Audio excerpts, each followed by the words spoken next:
resolvendo equações para isso não. Vamos ver a atividade de hoje e aprender alguns elementos HTML novos para que o usuário possa digitar números. Veremos também os rótulos e botões.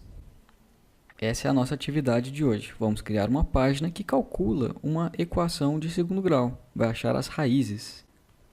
Nosso objetivo é começar a usar JavaScript. Você deve baixar os arquivos que estão aqui e seguir as instruções detalhadas que estão lá no arquivo README. Vamos criar uma página para a gente começar a aprender sobre JavaScript. Como a gente gosta de pastel, nós vamos criar uma página que vai calcular quanto que vai dar a conta lá na pastelaria. Primeiramente, a gente cria uma página para poder ter uma página onde a gente vai colocar alguma coisa. Não existe um script de JavaScript sem uma página HTML. Aqui eu estou criando um elemento de formulário, que é o input, onde o usuário vai digitar a quantidade de pastéis. E reparem também que eu coloquei um rótulo que chama label, que é o que aparece escrito para que o usuário saiba o que ele deve digitar naquele campo. Estou colocando agora um botão que o usuário vai clicar quando tiver concluído de preencher o formulário.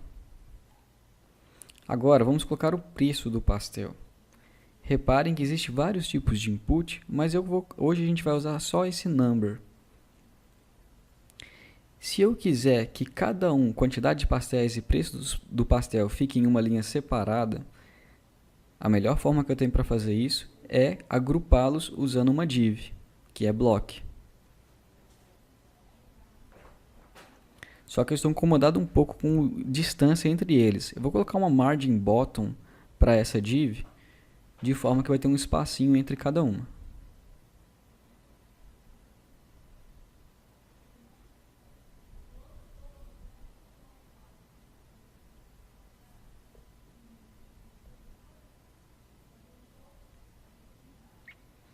Agora eu também quero reduzir um pouco a largura desse input. Eu posso fazer isso com CSS.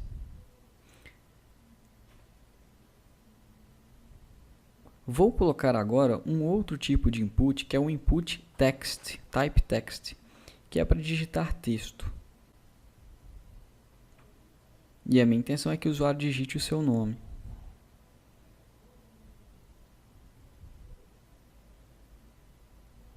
Então vamos ver para que servem essas tags, como elas funcionam. Existe o campo de entrada de dados numéricos, então os usuários podem digitar valores dentro de um elemento input. Aqui, esse input aqui, eu não especifiquei qual que é o type dele, então ele me permite digitar texto e número.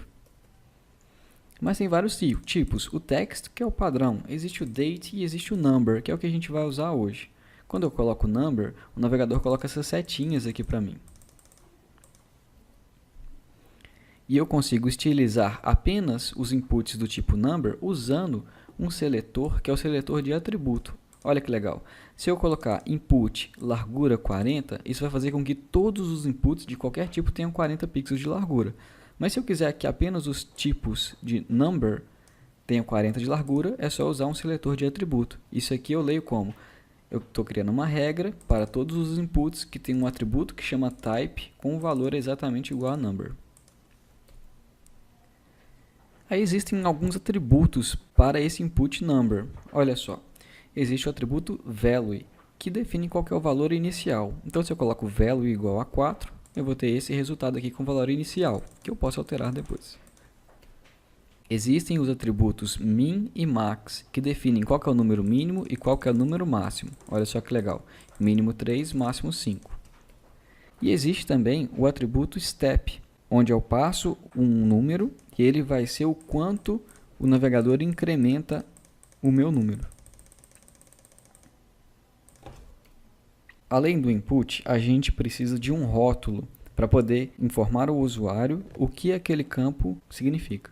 Por exemplo, aqui eu coloquei um rótulo com o nome de pastéis. E é legal o seguinte: quando eu clico em pastéis, o foco vem aqui para o campo que deve ser preenchido.